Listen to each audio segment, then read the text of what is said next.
put together a horticultural conference to look at other options in the region, and then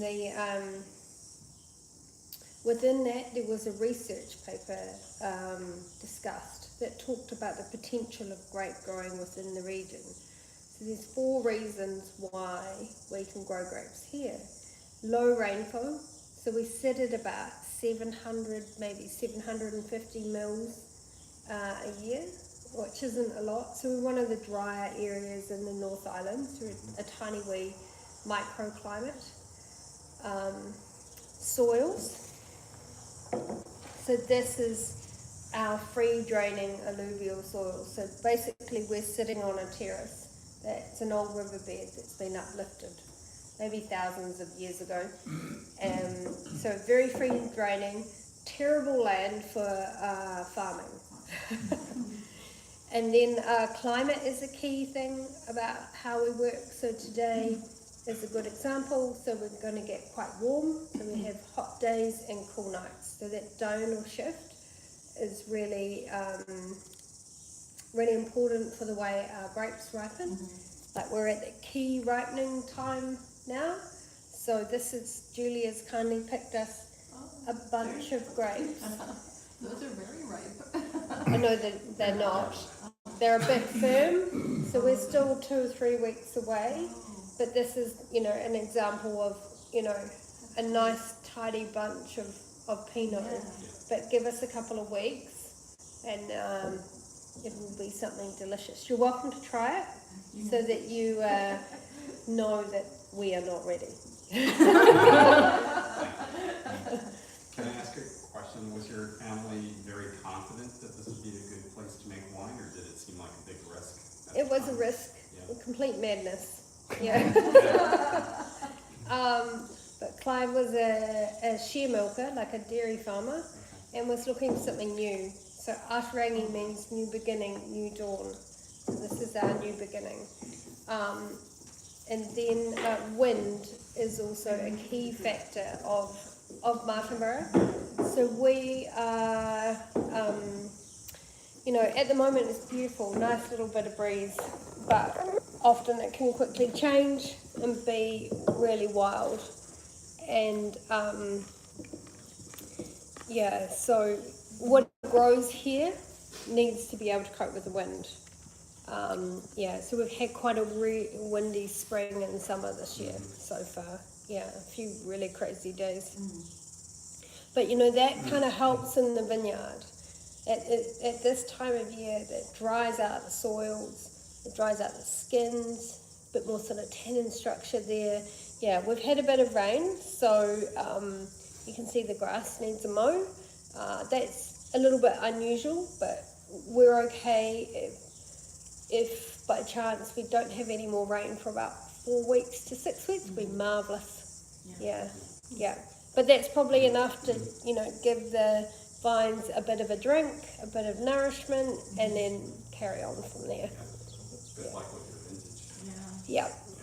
Yeah, every year we learn new tricks. Well, not me personally, but the vineyard team and the winery team do, because, the weather's a bit inconsistent. There's new things coming through that we haven't had before. We farm organically, so it's, pretty challenging. We got hail on the 20th of December, which I've never had that before. So that's a new thing. So that will those berries that split at that time are now quite dry, and most of them are dropping off. So that will be good. But it will make our hand picking a little bit slower, because you'll have to look out for it and deal with it. Yeah, so, that's a new thing. Let's hope that that's the only new thing we need to discover. Well, I know a lot of wine regions around the world are worried about global climate change. Oh, yeah. Are you worried about that here? Yeah, absolutely. It is a thing, and that's why I'm saying that they have to learn new things each year, because nothing is consistent anymore, and you've got to be able to pivot. So we're a size where we can pivot and change our mind in the middle of harvest if we have to. And Helen, our winemaker, Helen Masters, she's been here for 22 years, so she knows what she's doing. So we're in safe hands. Yeah, so, and you know, I think she thrives from a little bit of challenge, you know, can handle that, so, you know, it goes pretty well. Yeah. But what I'm going to show you now, I'm going to show you our first one. So we're going to look at the Sparkling Brut Rosé, and that was from the 2023 vintage, and it was a tricky season. This is a block of Pinot that wasn't going to last another rain, so she harvested it, had a brainwave in the middle of the night. I'm going to make a Sparkling Brut Rosé.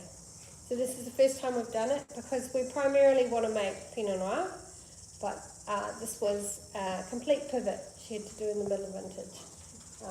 But it turned out well. Woo! And it's still got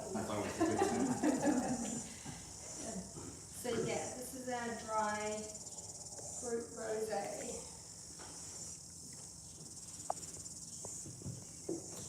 So feel free to try it as I come by.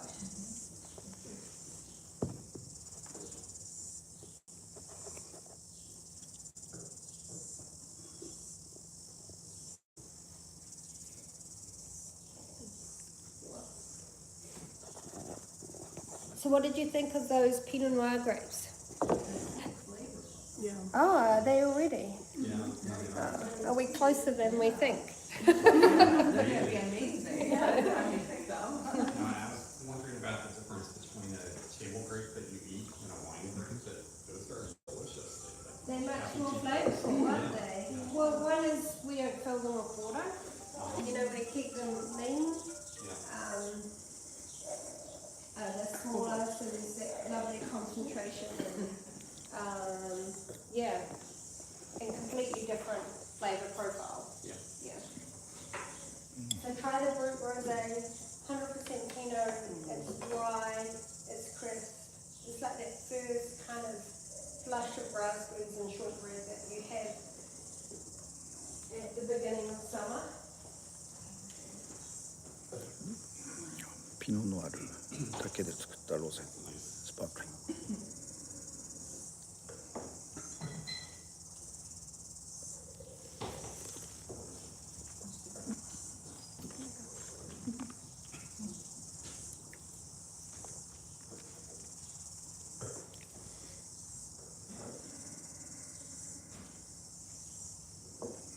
ちょっとあんまり喋れません。 So this is something that we had to change our minds about during vintage. Wasn't the plan, but you know, Helen came up with a solution, which was, you know, great. Do you think you might make it again, or it depends totally on It depends on the weather. We now know how to do it if we do need to make it, because we've never gone down this path prior. But yeah, our focus is Pinot Noir, so we'd rather make Pinot. Yeah.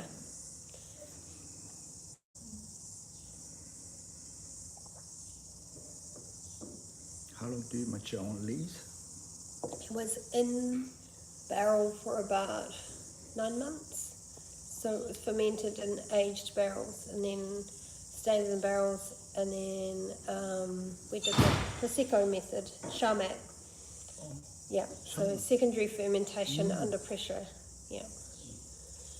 And then made it a lovely sparkling rosé. Yeah. That's a great wine to enjoy on a day like today. Absolutely. Yeah. It's a really nice temperature at the moment, isn't it? Yeah. Where are you guys from? US. Okay. Yeah. Where in the US? New Jersey. Okay. And here on holiday? Yeah. Great. This is our first time. This is the first main time we're doing this. Yeah. Oh, this is it. When did you arrive? Yes. Oh. how's the jet lag going? We didn't want to waste any time. No, straight into it. That's right. You might need a nap after. Where are you guys from? We're from Germany. Okay, lovely. And your first time? Yeah, first time in New Zealand. Yeah. Yeah. I've been here like since 3.5 months now. Oh, okay. My dad came to visit me for the last few weeks. So Oh, yeah. Are you taking her home? Yeah. Yeah. How lovely. So have you been working here? Yeah, kind of. Like not really traveling around, and then I worked for a month, and Yeah, where did you work? in Otaki. Oh, nice. Yeah. That's where Helen, our winemaker, that's where she grew up. Oh wow. Yeah. What were you doing in Otaki? Horse riding. Oh, wow. What a cool job. Well, we had lots of rain, which was a bit Oh, yeah. annoying, 'cause they don't have an indoor arena. We had to ride in the rain. But yeah, it was nice. Yeah, it has been a bit of a tricky summer. Yeah, pick your time. Yeah. Yeah. From the north, so near Hamburg. Okay. Yeah. How are you? I'm from Japan. Yeah. Osaka. Where? Osaka. Osaka. Nice. I went there in October. We did. Yeah, Oh, loved it. for a promotion? Or No. Holiday? Yeah. I was with Joel of the Luna Estate. Yeah. I met him in Osaka, Oh, great. so I came to visit him. Perfect. It's a small world, isn't it? Yeah. No, I was there for a holiday. Oh, you were. I didn't tell anyone. You've been to Osaka. Yep. Uh, Yes. Yeah, 3 nights in Osaka. Yeah. Yeah. There you go. Great food, good people, very kind people. Very nice. The Japanese are probably the nicest. I think they're, Unaccessible man. yeah, the nicest people. But they're very kind, very caring. Yeah, I love the way when you left a shop or a restaurant, they would all come and say goodbye. And so I thought that, You've been to Japan? Yes, Oh, we were okay. there in May oh, you were. okay. last year. Yeah. Where? We were a lot. Osaka. We Oh, went to Osaka, we went to Kyoto. no, Kyoto. I'm born in Kyoto. I'm born. Yeah. Hiroshima. Yeah, I loved Hiroshima. It was beautiful. Yeah, my husband broke my cup from Hiroshima. Yeah. We have two now. Now he doesn't have one. Yeah. I thought it was a lovely city. Yeah. Yeah. The whole experience was great. So I hope you get looked after too in New Zealand. Hope we're nice to you. How nice? Us, New Zealanders. Oh, New Zealand, nice. Yeah. Very nice. Yeah. I didn't like the in New Zealand You didn't like. because it's delayed. And my yeah. baggage was delayed. And the taxi was, they didn't rearrange a taxi. I had to rearrange. I ordered through New Zealand, but they didn't care. No, I've kind of picked up on those. Like if something changes, that's not their problem. Yeah. I think our flight coming back was delayed too. Oh, yeah? I can't quite remember. Something happened. Anyway, all right, back to wine. Okay, let's get into this. Okay, so our next wine we're going to look at is our Pinot Gris from 2024. So 24 was a beautiful vintage. Everything was perfect. Everything was sort of like this size and small and concentrated. It was clean. The weather was hot when it should be. It cooled down when it needed to. It was textbook. So it was possibly one of our favourite, if not best, vintages ever. So this Pinot Gris really takes you on a little bit of a journey. You start with kind of a nice fruit entrance, but then there's quite a lot of texture going on, a bit of spice, good acidity, and the finish is dry. And that's a small part of your overall production? Yeah, we're really focused on Pinot Noir, so I would say probably about 60% of what we do is Pinot, yeah.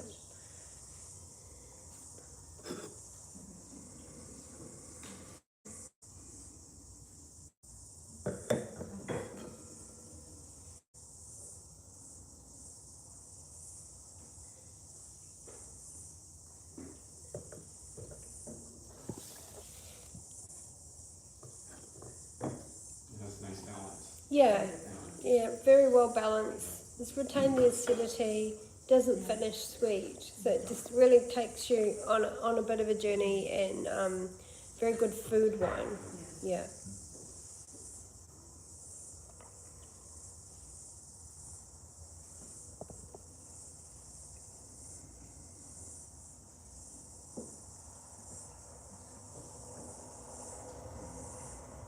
Do you know what the alcohol content of it is? I mean, it's not hot at all, so it must be, I can't imagine it's too hot. Really? Okay. But I guess there's the balance It's in the there. exact, Yeah, yeah. yeah.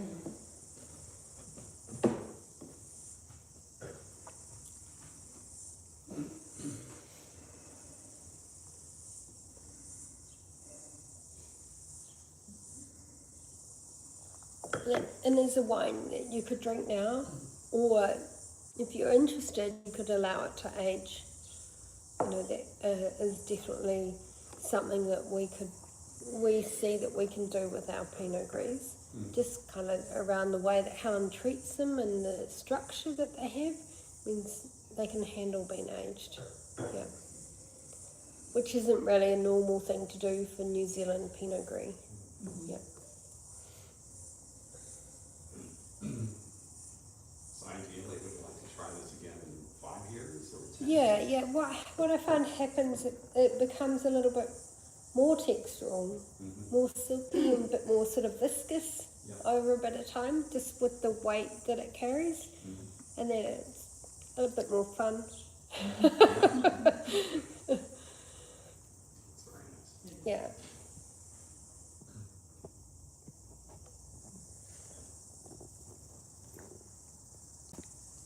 Okay. Anyone else got any comments about the Pinot Gris, or were you happy to move into the Chardonnay? Happy to carry on? Okay. So, next we're going to look at the 2023 Portiki Chardonnay. So Portiki means last born or baby in Māori. So it's from a series of younger vine Chardonnay vineyards. So we've got one behind the winery, so that is Walnut Ridge. Behind us is Craig Hall, which we are in the process of replanting. And then we have some in a vineyard over here called Canbray. But that fruit is actually quite a bit older. But it's just speaking about, you know, the young vines that we have as we're replanting our Craig Hall vineyard. Helen likes to make it in a style that is representative of the vineyard rather than clouding it with winemaking techniques. So it's a very hands-off approach. It's all hand-picked, whole bunch pressed, straight to barrel. Fermentation takes place in barrels. It is only 20% new oak. So there's a real balance, and you can see what she's trying to do. So it's a thoughtful, considered style, lean. So 23 was a little tricky, but for me this shows the skill of the winery. You know, how hard they've worked, how gentle they've been with the wine. You know, it's really lovely. I love the nose on this. It doesn't really, it's not an aggressive nose, but it's Yeah, really beautiful. yeah. And it's very, you know, you get the fruit aspect of stone fruit and lots of citrus, and then there's lots of driving minerality, and there's a softness to the way that it finishes. It's a really good lean style Chardonnay. Is the softness characteristic for your vineyard, or just this particular vintage it ended up? Maybe partly the vineyard, but also the balance and how she, you know, makes the wine as well. Yeah. I mean, for me, this is definitely not a California Chardonnay. Oh no, no, we are not there. No. Also, I guess there's an approach around here about picking it just as it's ripened rather than overripe. You know, that contains the flavors. You get a better flavor profile, and maybe not such high alcohols as well, and not so rich. Yeah. So are you different from other wineries in Martinborough that way, or would you say there's a similarity between different vineyards? I think there is a similarity, but there also is a maybe in the Chardonnay world worldwide is that I think winemakers are pulling away from using lots of oak and turning the focus into being about the vineyard and the season. So, you know, Helen's certainly doing that.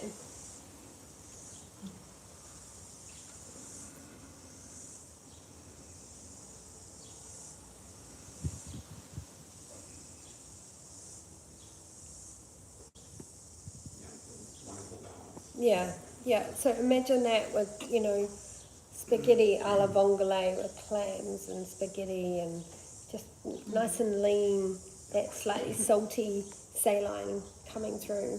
Yeah. So, yeah, love it.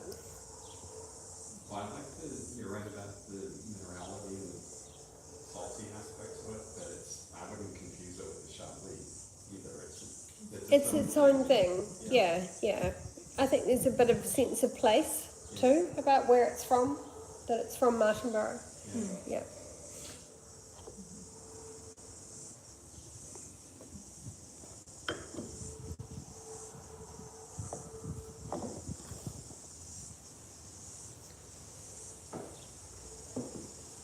But I really love the direction that she's taken it in, and over the next few weeks we'll be releasing the 2024. So, and that's different again, but just very much about the season.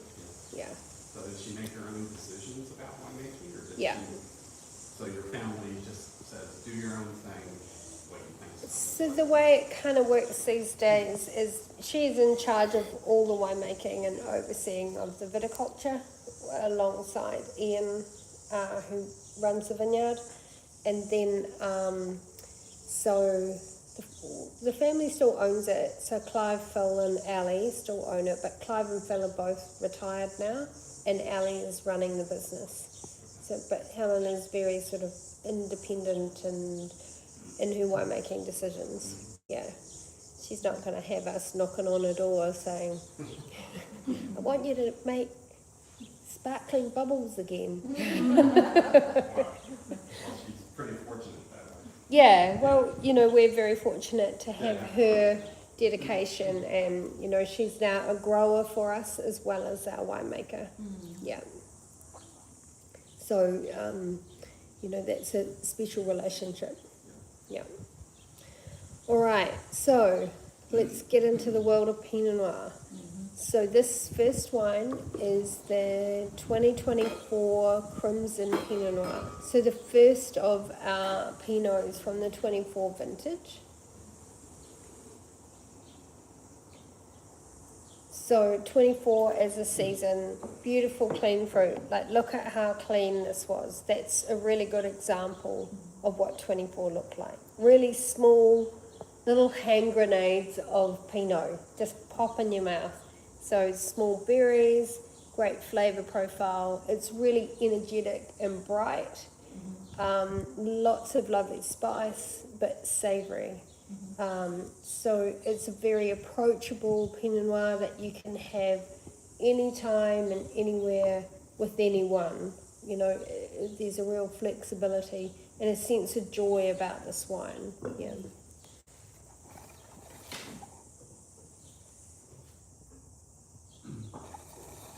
I've heard people talk about clean fruit before. I'm curious what you mean by clean. There's no damage, there's no disease, there's no bugs. Yeah. There's All just, the bad kind of fruit. yeah. Well, I guess weather can play a hand in all those sorts of attributes coming through. So we're looking for quality. So the way we pick is everything is hand-picked. So that gives the vineyard team an opportunity to sort in the vineyard. And then when the fruit goes to the winery, it goes across a conveyor belt. and that gives the winery team to have another option at looking at the quality of the fruit, and they sort it again. So we are looking for the best. But this looks, to me, really good. There's a little bit of shrivel, but that's one berry. That's nothing. Yeah. So if we could keep things like this, it could be a really good vintage. Yeah. But we've still got 2 to 3 weeks. What's the date?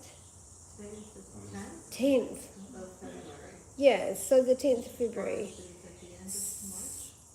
What was it? When is the harvest?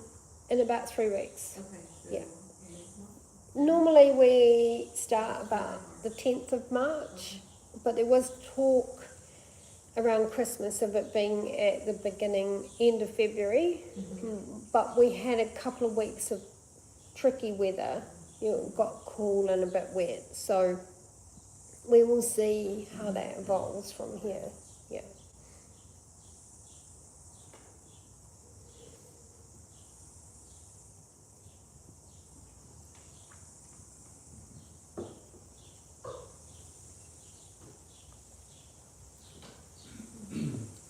But just, that 24 vintage came out of the back of 23, which was very challenging, really unseasonable weather. Just it was hard work all round for everybody. So 24 was a joy in comparison. Yeah.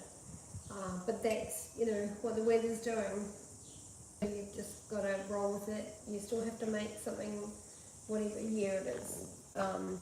But 24 gave a bit of relief, and some really interesting wines coming out from that season, so it's pretty exciting. So if you're interested in seeing what goes on, what these 24 Pinots look like, join the mailing list, and then we'll get in touch at some point in the year, and it will be exciting. Yeah. But this is just the beginning. But it's a really lovely, light style Pinot, but just with a lot to give. Yeah.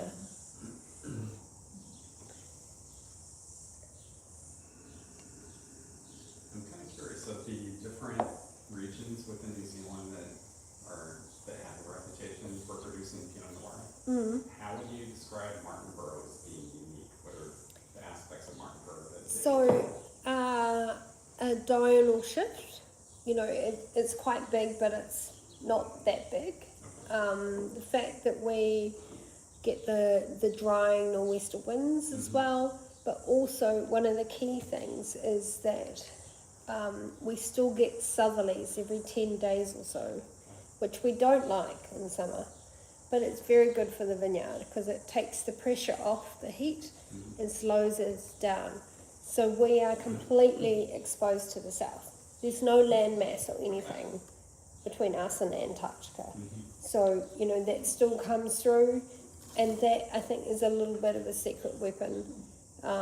Just that gives us that balance in the vineyard, especially with the way the climate's changing, we're still getting the southerlies. So that still gives us the opportunity to not get too hot, because that's what we don't want, and that's why we sort of don't necessarily want to be harvesting in February. So hopefully, I'm pretty sure we'll end up starting harvest in March. Okay. When it comes to the flavor profile of the wines from Martinborough, is balance one thing that sets you apart? Yeah, balance, savoury aspect, so rather than fruit driven, and acidity, and a lovely sort of minerality are kind of key factors of what you would find here. Yeah. Have you discovered that yourself, or? I haven't had a chance to notice the balance as much. Yeah. I am today with the tasting, but my first instinct would have been say they're more savory.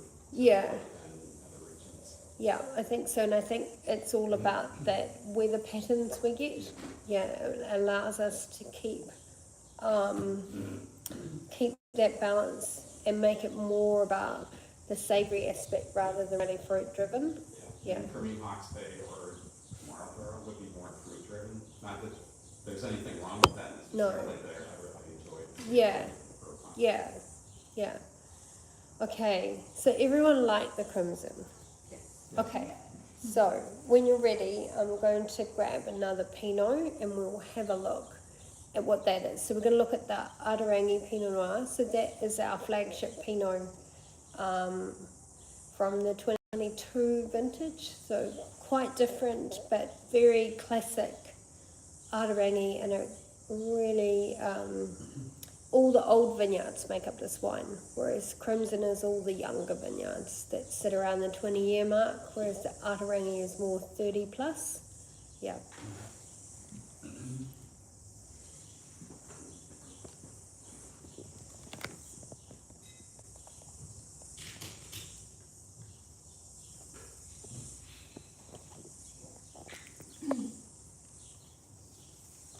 So when you're ready, you can either finish your tip, whatever takes your fancy.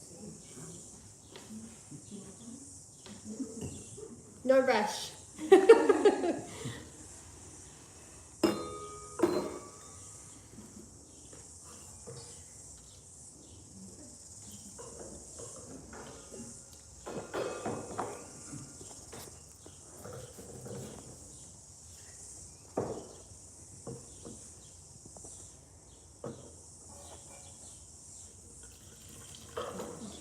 You're welcome. Thanks. I can get her another cup. Too much wine.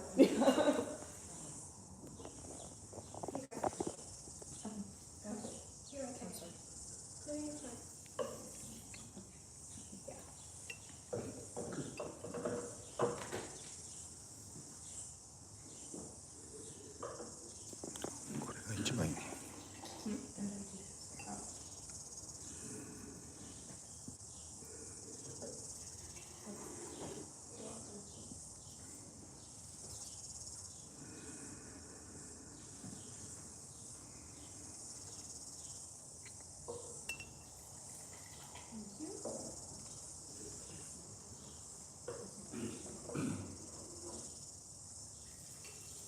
Thank you. You're welcome. I'll get you another glass.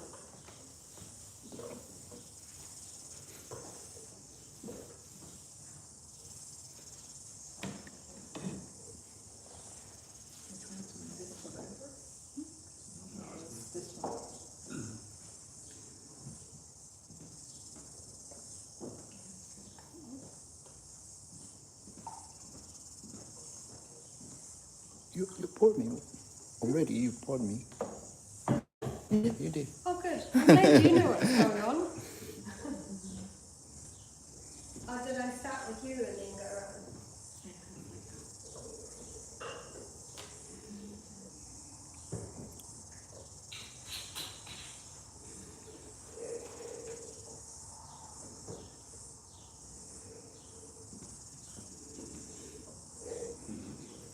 Okay.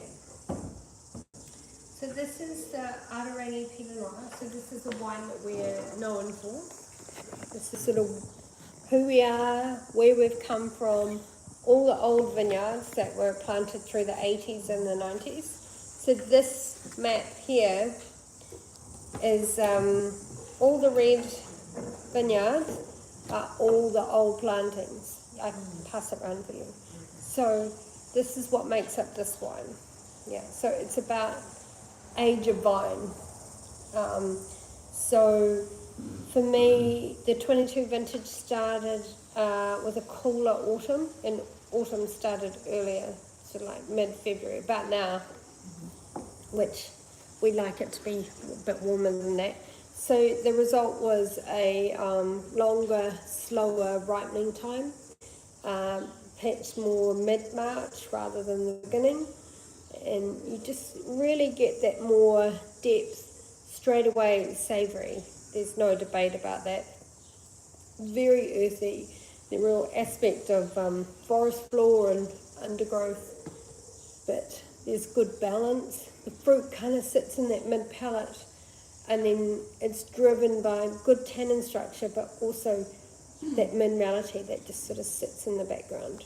Yeah, so for me, this is classic Atarangi, that cooler season, more a bit like the wines we made in the 90s and the early 2000s, and the cooler aspect, yeah. You can pass it around if you like.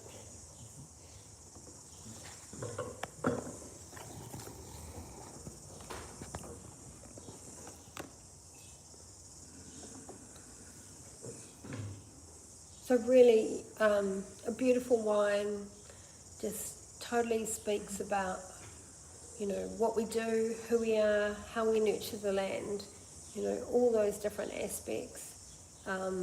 This wine takes about 18 months for us to produce and get to market, whereas Crimson takes about 12, you know, so two different styles of making for two different Pinots for different times of day. Yeah, so Crimson is really fun and a little bit cheeky, and you can drink it anytime and anywhere with anyone. Whereas I find this wine is a little bit more demanding about when you would drink it and where, with what food, and who you would share it with. You know, and if you're interested in aging, it would be a very good thing to do. Yeah. If you don't age it, is recommendation on decanting? Yeah, or just opening it up, Yeah. you know, an hour or two beforehand. If you're drinking it somewhere really hot, maybe sort of have it in the fridge for about half an hour before you drink it. Pinot is not a fan of heat. Yeah, so you know, just trying to keep that balance in it. Yeah. Yeah, I wouldn't adjust this as a cool vintage. It tastes perfectly right to me. I mean, it's restrained, but it's not. No, but there's very good winemaking behind this as well. Yeah, it was a lot of everything we do is hand-picked. There's a lot of sorting to get the right fruit for all the wines in that season. So that was the first. That was just as COVID was hitting New Zealand. So the logistics of picking through that time was quite tricky, because I think you could, if you were sick, you had to have 10 days off or something, and then if someone in your house was sick, you had to go home too. So it was put the logistics around that time for human resources were tricky. Yeah. It was a tough time for everybody. Yeah, we've all learned, haven't we? Yeah. A lot of things changed since then. Yeah.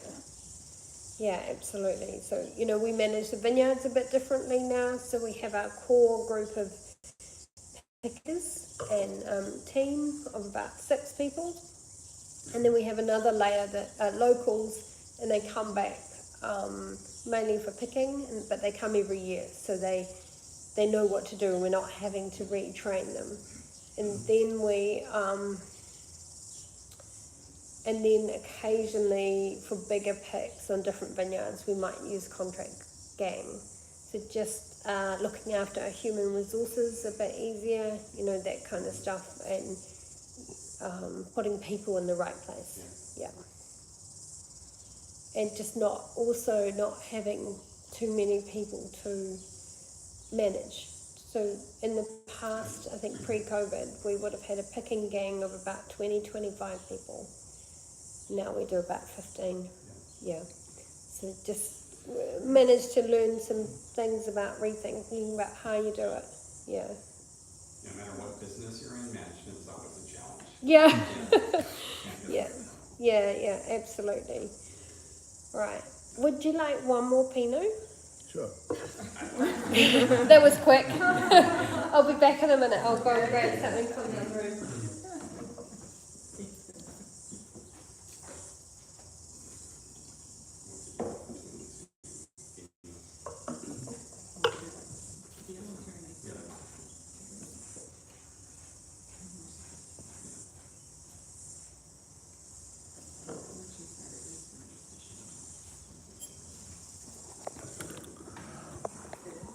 ピノは良かったね、後に。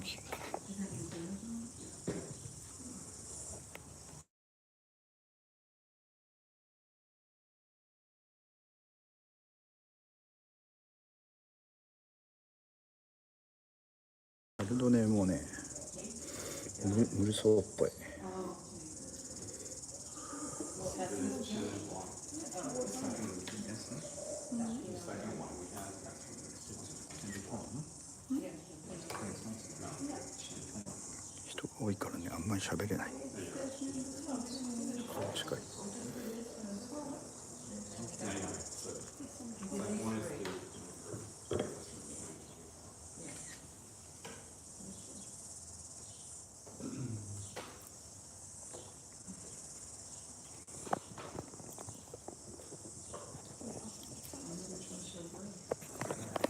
アタランギに来てます。 It's a really good Chardonnay. Oh, it's already All of their wines Oh, you are, like the first one? I do like the first all of their wines are settled compared to California.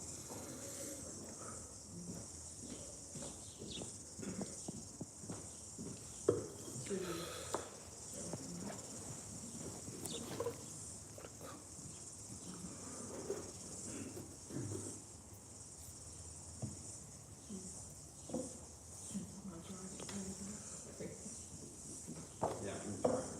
Okay, so we come by with one more Pinot.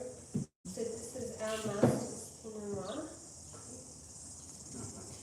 Masters? Yeah. So this is how our winemakers own vineyard at Perry home and run themselves. So it's 5 minutes south. So and it's a little bit cooler. You can pass it around. That's what the vineyard looks like. Okay, so we'll go around this side. So can you just move your way? It's just a bit awkward with this current.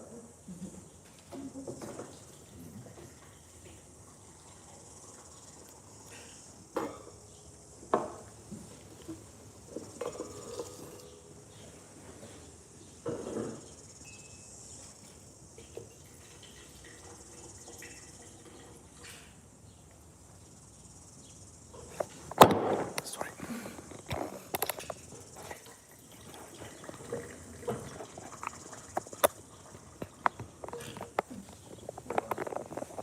So it's from the 2021 vintage, really good vintage, very low yields of fruit, so small berries, lovely sort of more skin concentration from that season.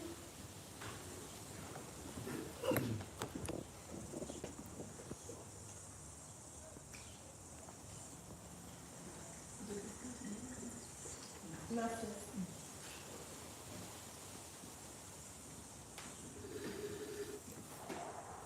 Has an amazing balance to it. Like, everything is just, So this is exactly the same clonal selection as the Atarani Pinot. So we work with Able, Palmer, and Dijon clones here. And then the major difference is whole bunch. So there's 70% whole bunch. So it's a fermentation where it starts in the berries and then it pops out, explodes, I guess. And it has more detail of the vintage in the season, but also slows it down. You know, so a slower, I guess maybe longer fermentation because of that. Yeah, and using all the wild yeast that comes in on berries to start the fermentation. And because it's 5 minutes south, it's cooler and there's more clay intermingled with the grapes down there. So, and a bit more exposed. So, you know, possibly windier. Yeah.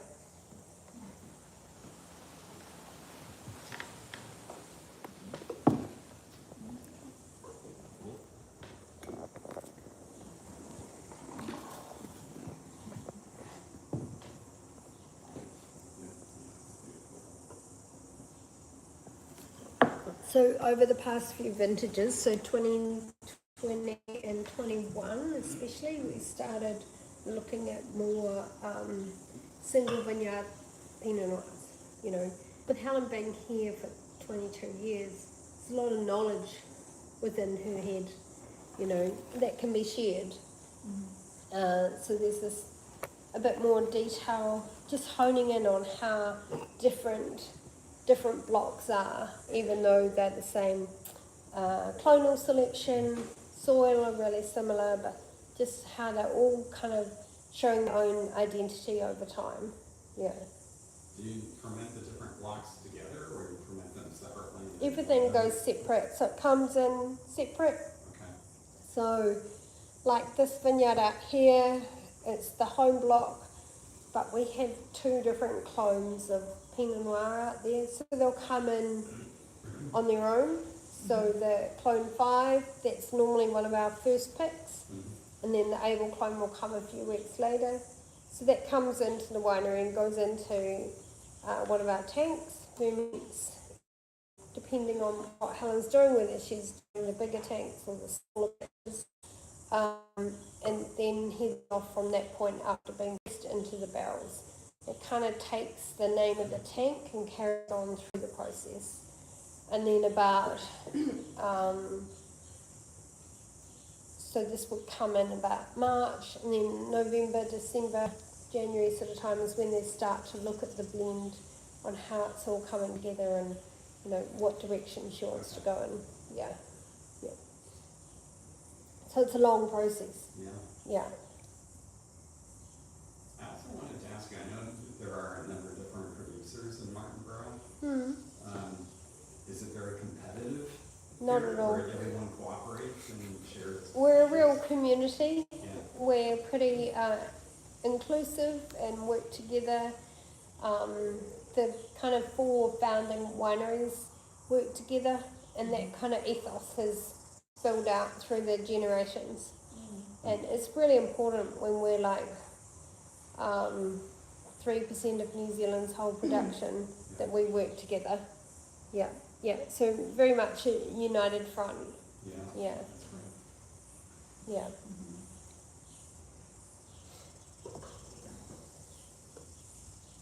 What do you think about the masters? Super. Yeah. It has a very different acidity profile. Absolutely. Yeah. Sits quite different on your palate as well. I find it leaner. Yes. I'm not sure why, but it's just it leads you on a different direction. So what we have is a vineyard selection 4-pack, and so it has the Atarang Pinot, the Cortinger and the Masters 21 and the Macron 19, and they're all just a bit of insight to all our different Pinot Noir vineyards. Yeah.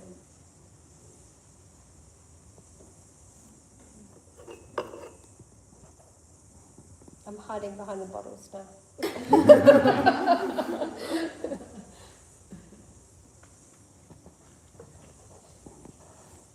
Any further questions? Anything else? Your questions have been great, actually. I used to be a teacher, so I always enjoyed it when people ask me questions. Oh, good. Sorry if I asked too many questions. No, you're good. Yeah. No. Thank you for sharing all this with us. Oh, you're welcome. You're welcome. So, yeah, we've got some beautiful wines, and you know, happy to share them with people. Yeah. But yeah, any other questions? Feel free to ask. Yeah.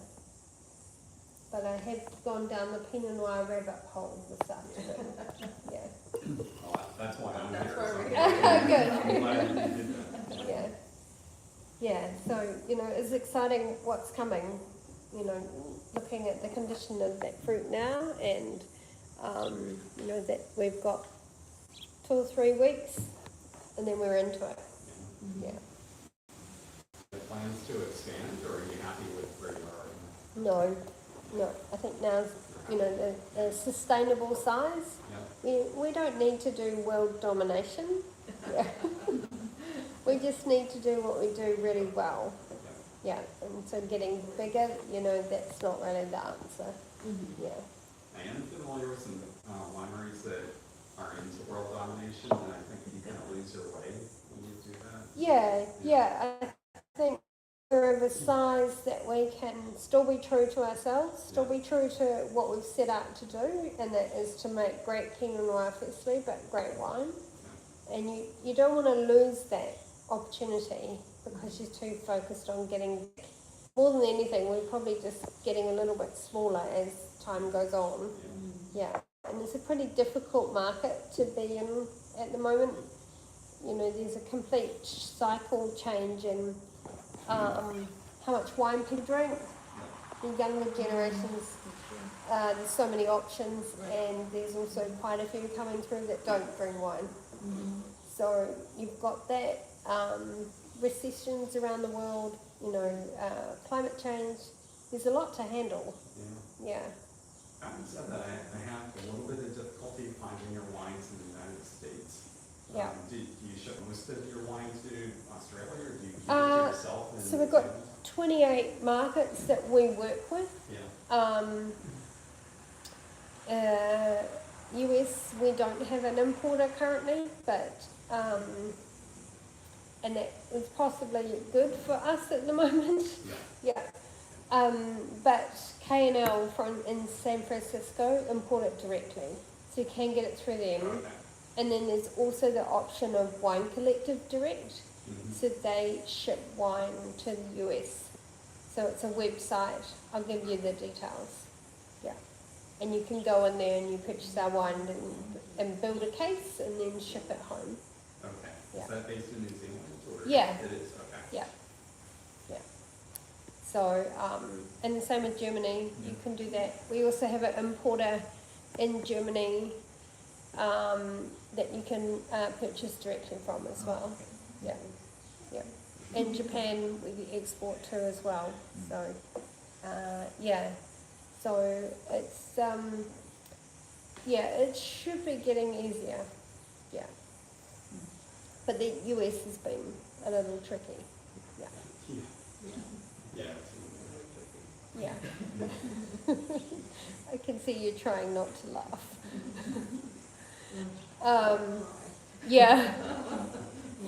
So we had distributors prior to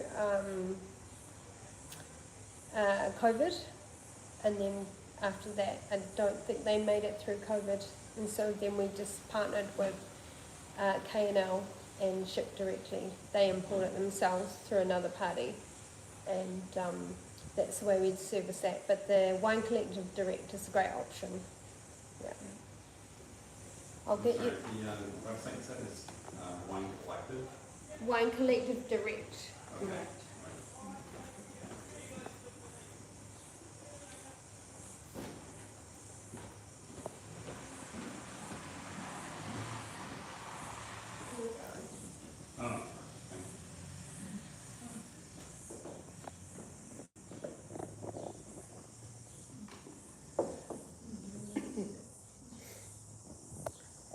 Okay. Any more questions? 知ってるんですか、アタランギ。 So if you want to take a photo of all the wines, they're all lined up here of what we had. And if you want to take something home with you, just let me know. I can take care of that as well. Otherwise, it's just your tasting fee. Mailing list somewhere. If anyone wants to join it.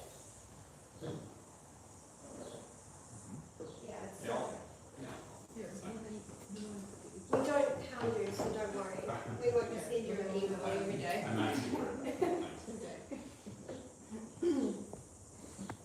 One of the viewers says, Atarangi wine is great. Yay! Has this gone live? Yes. no one is online. I just took her. It's just me.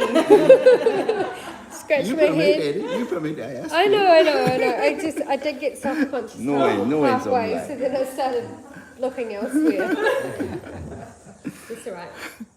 As long as they come and visit me, that's okay. Yeah, you tell them to come visit. 来てくださいってことです。Okay, see ya.